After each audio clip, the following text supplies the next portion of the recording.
Hello, everyone. Thank you for having me. It's an honor to be presenting for Think Global in this amazing community, and I'm looking forward to talking with all of you about the future of a brand promise and how you can position your brand for success. I'm Anna Medill. I'm the CEO of Avenue. We're a B Corp digital and social media marketing agency for purpose-driven companies based here in Portland, Oregon, in the United States. So what is a brand promise and how do values, action, and impact come into play? Well, I've drawn inspiration from the work that is being done by companies, B Corps in particular, around the globe to inform what I believe the brand promise of the future looks like. Gone are the days of shiny, feel-good cause marketing campaigns, which I believe are now a prerequisite for any company. And here to stay are the days where brands are held accountable by their customers and employees to living their values, walking the talk through their actions, and committing to purpose-driven impact every single day. And I really believe that there is a better way for brands to do business and for consumers to use their dollars to invest in the future. So that's what we're going to be talking about today. And there's more to capitalism than making a profit, especially if you care about doing the right thing and investing in something bigger than yourself. Simply put, a brand promise is a value or experience that a customer can expect to receive every single time they buy from or engage with a company. So it seeks to differentiate one brand from the next and elevate a company above competitors, and is a promise that becomes synonymous with the organization's identity over time. But is that enough? The bar has really been raised, as I mentioned before, and consumer expectations demand that a brand and its employees and stakeholders are living, breathing, and operationalizing their values that are being advocated across all functions of the business. And a lot of the old brand promises that help many of these companies succeed will be hard pressed to evolve into the future if they want to stay on this list in 10 years.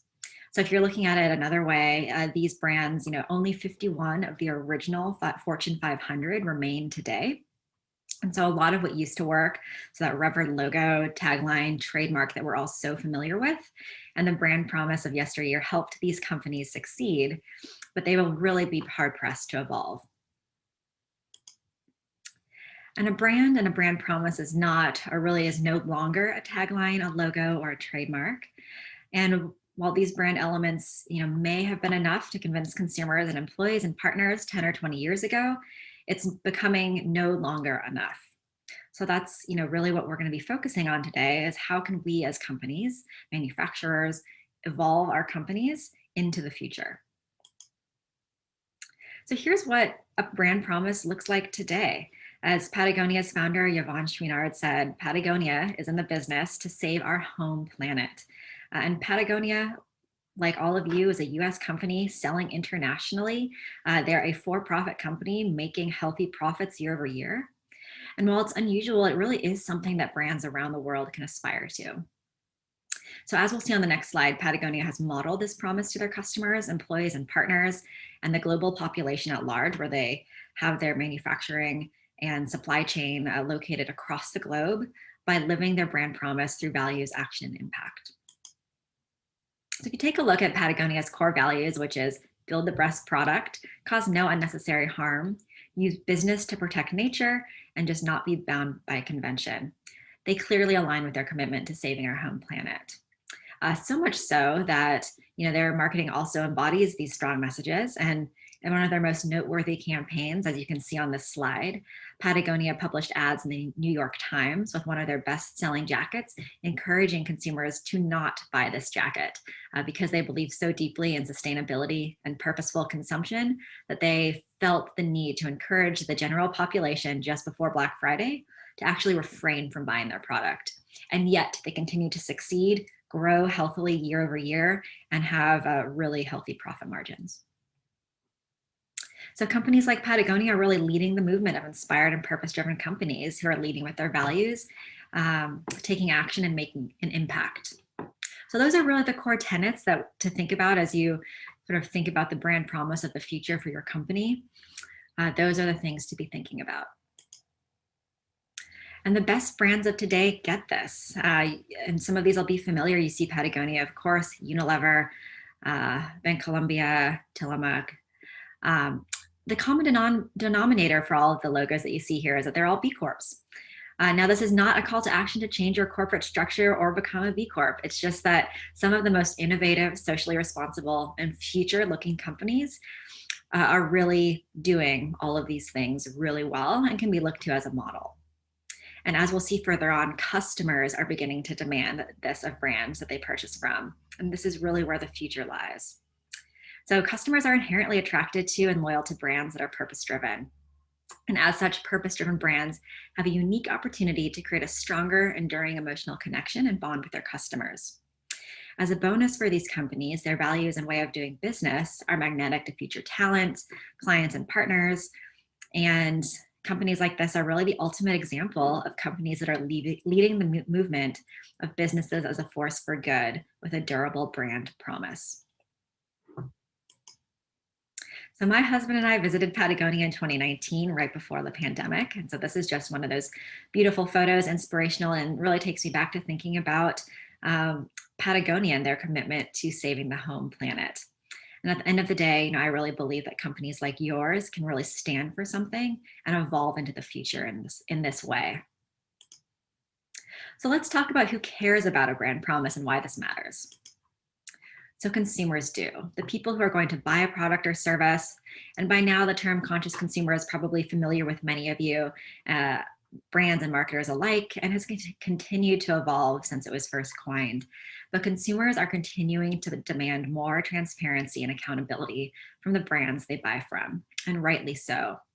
Social responsibility in marketing involves focusing efforts on attracting consumers who want to make a positive difference with their purchases. So here's why it's important to understand and appreciate this evolving movement of consumers. It's growing year over year. According to Nielsen, nearly half of consumers want to use their dollars to invest in what they believe in and are willing to pay more for that. 2/3 of consumers around the globe say they would prefer to buy products and services from companies that have implemented programs to give back to society. These consumers also prefer to work 62% of the time for these companies and invest in these companies 59% of the time. And finally, the majority of consumers express a general preference for companies making a positive difference in the world. So this can be you. Now is the time for brands to lead from the front by educating customers and demonstrating that it is possible to live your values through the purchases and choices you make. And customers are inherently attracted to and loyal to these brands. Most people tend to consider themselves good, purposeful individuals who aspire to making the world a better place. And as such, brands who create this purpose-driven brand promise will be able to build a unique connection, enduring emotional connection and bond with their customers. And as a bonus for these companies, your values, way of doing business are magnetic to the people, the talent, the clients, the partners, the suppliers that you want to attract in the future. So we've covered what the future of a brand promise looks like, and now I'm going to outline some of the best practices to help amplify your brand promise and position your company for success. Specifically for today, we're just going to focus on social media, though these principles will extend to all functions of marketing and operations. So social media and these platforms act as a megaphone for your brand message and story, and this is why social media is going to be the best platform to amplify your content. It's one thing to establish your brand promise and message, but you also need to make sure the right people hear it and know about it. So if done right, social media is a tool that allows you to generate brand awareness, get in front of new and targeted audiences, and also is a pathway to developing long-lasting relationships that will in turn grow your mission and impact around the world. So I'm going to cover the top 5 best practices that will nurture your social presence for maximum visibility, quality engagement, and really position your brand for success. So those best practices are: develop content pillars. So plan ahead, think visually, engage, and track and optimize. So when planning content, it's really important to have a timeline and content calendar, and then consider your content pillars and how your brand messaging fits into the broader brand story and mission of your organization. Content pillars are sometimes known as content categories. Content buckets are 3 to 5 topics or themes your brand will consistently discuss or amplify and create content for on social media and across your broader digital platforms. Content pillars also help you quantify your brand messaging and ensure that the content going out into the world effectively communicates your brand promise to your target audience. Social platform algorithms and social media users favor accounts that show up consistently. Whether it's Instagram or LinkedIn, being a reliable source for valuable content will greatly impact the reach that your organization has. So it's really important to plan ahead, and planning ahead with social media content is really the optimal way to maintain this consistency, and really across the board, across all of your digital marketing platforms. The best way to do this is through a social calendar. You're usually using a social media scheduler, which allow you to upload and schedule your content in advance, up to a week to a month in advance. And once it's scheduled, you won't have to worry about uploading content manually to each social media platform. And there's many great scheduler tools out there. And you can see a few of our favorites here, located here. So imagery and videos are the first thing that users will see when scrolling through social feeds.